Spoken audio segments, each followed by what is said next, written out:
যাক আল্লাহ রাব্বুল ইজ্জত ওনার মাইক মেশিন যাতে সৌন্দর্যভাবে চলার তৌফিক এনে তৈরি সকলে বলেন আমিন। শ্রদ্ধেয় ওলামায়ে দ্বীন ও সুশিক্ষিত মুসলিম দরদি ভাতৃ বন্ধুগণ ও আমার পর্দার মা ও বোনেরা, আমি আমার পুনরায় আন্তরিক সালাম জানাই। আসসালামু আলাইকুম ওয়া রাহমাতুল্লাহ। ইন্নাল্লাহা ওয়া মালাইকাতাহু ইউসাল্লুনা আলান নবী ইয়া আইয়ুহাল্লাযীনা আমানু সাল্লু আলাইহি ওয়া সাল্লিমু তাসলিমা। আল্লাহুম্মা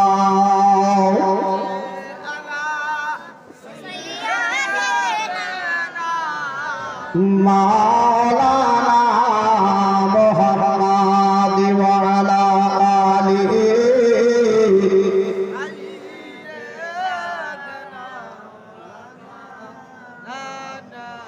আইরে বাঁচা লাইরে কোলে আইরে বাবা পানি জোহরা আইরে বাঁচা লাইরে কোলে আইরে বাবা পানি জোহরা পুতুর রসগে কলিজা ফাটে পুতুর রসগে কলিজা ফাটে বাতাসে কি ঠান্ডা হয়। আল্লাহুম্মা জোরে জোরে পড়ে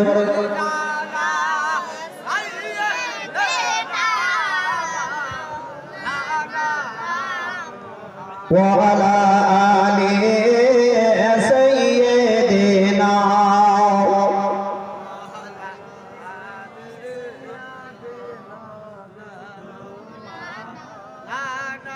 যাও রে দোল দাও রে খবর আমার আম্মা জানিয়া রসয়ে না।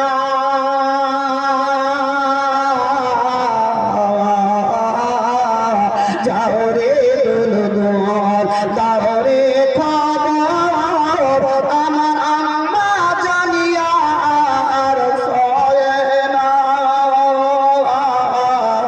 মনের দুঃখ মনে রইল মনের দুঃখ মনে রইল ওই মদিনা যাওয়া না। আল্লাহুম্মা সাল্লি আলা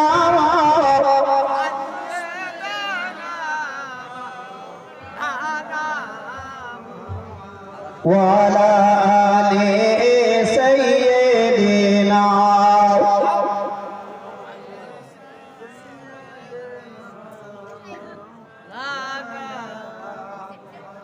সাল্লাল্লাহু তাআলা আলাইহি ওয়াসাল্লাম। মনে হয় আপনাদেরকে দরুদ পড়ার মতো ঝটকা লেগে আছে। ঝটকা মানে বুঝেন তো, কারেন্টের একটা শর্ট দেওয়া আছে, আপনাদেরকে দেওয়া আছে। কোন শর্ট? বাদ মাযহাবে দিক থেকে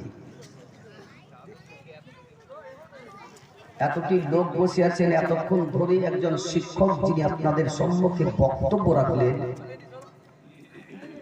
যে নবীর আদর্শের ব্যাপারে বললেন, তো নবীর প্রতি মহব্বত রেখে তো জোরে জোরে দরুদটাও পড়তে পারে। কাঞ্চুস ওই ব্যক্তিদেরকে বলা হয় কি টাকা পয়সা দিয়েই কাঞ্চুসি তা নয়, যে সব থেকে বড় বকিল হচ্ছে যে নবীর প্রতি দরুদ পড়ে না, সব থেকে বকিল হলো ওই ব্যক্তি। তো বকিলি তো কেন করছেন?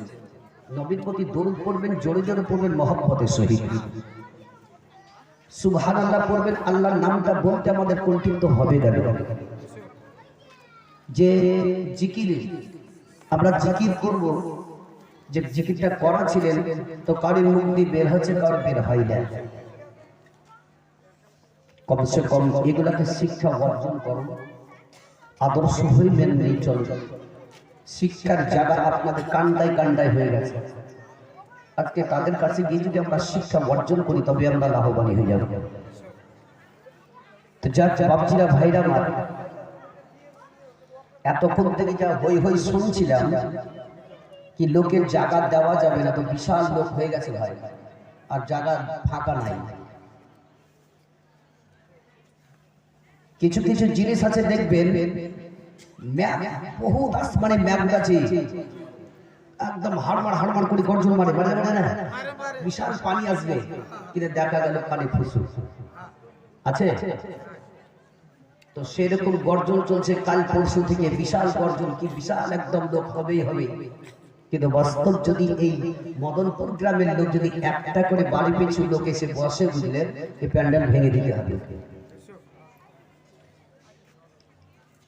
তবে যার যিনারা এখনো আসেননি আর যিনারা যেভাবে দাঁড়িয়ে আছেন, এভাবে নিজের শরীরটাকে কষ্টটা না দিয়ে বসে পড়ুন। আমি আপনাদেরকে বেশি বিরক্ত করবো না, যেহেতু নতুন মুখের বক্তব্য শোনার জন্য সবাই আকাঙ্ক্ষিত হয়ে আছেন। আর আমি তো পুরাতন বুঝলেন, আপনাদের কাছে ঘুরে ঘুরে আমি আসি। তবে মাশাআল্লাহ ওই ঘন্টা দেড় ঘন্টার মধ্যে আমি ইতি করে দেবো, তাও চলবে কিনা 1 ঘন্টা। আমি ইনশাআল্লাহ আমি যে আজ পড়েছি সে আজকে কেন্দ্র করে এই সংক্ষিপ্ত সময় নিয়ে আমি বক্তব্য দিয়ে সমাপ্তি করব। আপনাদের সুবিখ্যাত যার দিকে আপনার চেতন পাখির মতো চেয়ে আছেন, কতক্ষণে আসবে জাকির চতুর্বেদী। মাশাআল্লাহ ওনার মুখ থেকে বহু বহু হাদিস ও কোরআনের বেদ থেকে ইংরেজিতেও বক্তব্য শুনতে পাবেন, আরবিতেও বক্তব্য শুনতে পাবেন, হিন্দিতেও বক্তব্য শুনতে পাবেন, বেদে কিভাবে বক্তব্য রাখা হয় সেটাও পাবেন। কি ভাই, তাই না? চতুর্বেদীর মানে হচ্ছে বিভিন্ন রকমের ভাষা দিয়ে বক্তব্য রাখে। আর আমরা এক ব্যক্তি, আমরা একরকমই আমরা জানি ভাই, বাংলা ভাষা।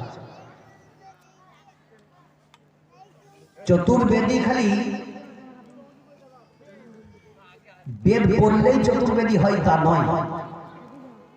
চতুর্বেদী ওদেরকেই বলা হয় যাদের বিভিন্ন রকমের ভাষা দিয়ে ঘন্টার ঘন্টা বক্তব্য দিতে পারে, তারাই হলো চতুর্বেদী। কি তাই কিনা? আর আমি এসে বেদ হাদান বাং মুহাম্মাদান ইল্লা রাসূলান পড়ে দিলাম, চতুর্বেদী হয়ে গেল। কি আমার কথাগুলো কি ধ্যানে রাখবেন? ওস্তাদের সমতুল্য লোক বসে আছেন তিনি স্টেজের মধ্যে। ভাই বক্তব্য যেখানেই যান, প্রত্যেকটা আলিমের বক্তব্যকে স্থিরভাবে শুনে মাথার জেহেদের মধ্যে ভরার চেষ্টা করবেন।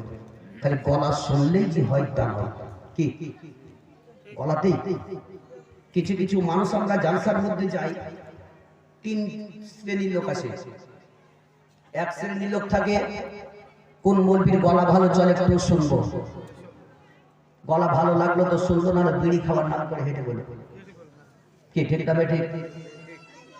2 নম্বর, যদি জালসাতে আপনাদের দিকে বিরিয়ানি হয় না, তো কিছু আমাদের মুর্শিদাবাদ বীরভূমের ডিস্ট্রিক্টে বুঝলেন জালসাতে বিরিয়ানি হবেই, তো কিছু কিছু লোক নিয়ত নিয়ে আসে, চল বিরিয়ানি খাবো, খেলে পালিয়ে আসবো। 3 শ্রেণীর লোক যারা থাকে, ওরা হচ্ছে আমরা জালসাতে যাবো, কিছু শিক্ষা অর্জন করে আমরা আসবো। যদি শিক্ষা অর্জন করার ইচ্ছা করে যদি আসেন, তাহলে শুরু থেকে শেষ পর্যন্ত ঠিকভাবে বসে থেকে কিছু মাথায় জেহেনে ভরার চেষ্টাটা করুন। আমাদের পৃথিবী দুনিয়া ছেড়ে সকল মানুষকে যেতে হবে, কেউ কেনা যারা যারা নবী তিনিও তো চলে গেছেন। যার জন্য সারা জাহানকে সৃষ্টি করেছে সে নবীরও তো রূহ কবজ করা হয়েছে। আর আপনি আর আমি কি সেদিকে লক্ষ্য করে একটু চলাফেরার চেষ্টাটা করুন। পরিবর্তন আদব কায়দাটা শিক্ষা অর্জন করুন। আর এই শিক্ষা অর্জন করার জন্য ইমাম হাসান ও হুসেন হেঁটে হেঁটে গেছেন, জোরে বলেন সুবহানাল্লাহ। তারা দূর দূরান্ত পর্যন্ত হেঁটে হেঁটে গেছে। আর আজ আমাদের তো কান্টাই কান্টাই মসজিদ, মাদ্রাসা, স্কুল, মাকতবখানা সেখানে সেখানে ওখানে আছে। আমরা শিক্ষা অর্জন করতেছি, আমাদের আদব গেলেই তো আমরা নিতে পারছি না। আদব কায়দাকে আগে শিখুন। বিশ্বের নবী, কুল কায়নাতের নবী জনাবে মুহাম্মদ রাসূলুল্লাহ সাল্লাল্লাহু তাআলা আলাইহি ওয়াসাল্লাম তিনি রাস্তা দিয়ে হেঁটে হেঁটে যাচ্ছেন। আর এমন সময় দূরে নজর পড়ে গেল কি তিনার 2 নওয়াসা ফাতেমার কলেজার টুকরো ইমাম হাসান ও হুসেন রাদিয়াল্লাহু তাআলা আনহু। হাসান দাঁড়িয়ে দাঁড়িয়ে কাঁদছেন আর হুসেন জামিনের ধুলায় গড়াগড়ি দিয়ে কান্না করছেন, জোরে বলো সুবহানাল্লাহ। তারা কেঁদেছিলেন। কেন কেঁদেছিলেন হুসেন? বিশ্বের নবী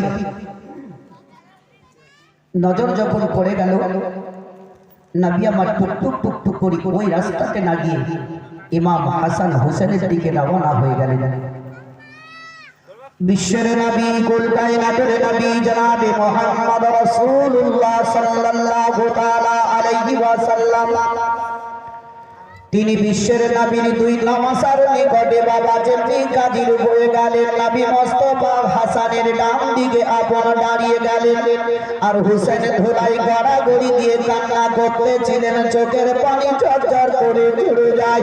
দয়ার নবী আমার হাসানের কাছে দাঁড়িয়ে নবী আমার বললেন, ও ভাই হাসান, কেন তুমি দাঁড়িয়ে দাঁড়িয়ে কান্না করো আর হুসেন কেন ধুলাই গড়াগড়ি দিয়ে কান্না করে? কারণটা কি একবার তুমি বলো না কেন?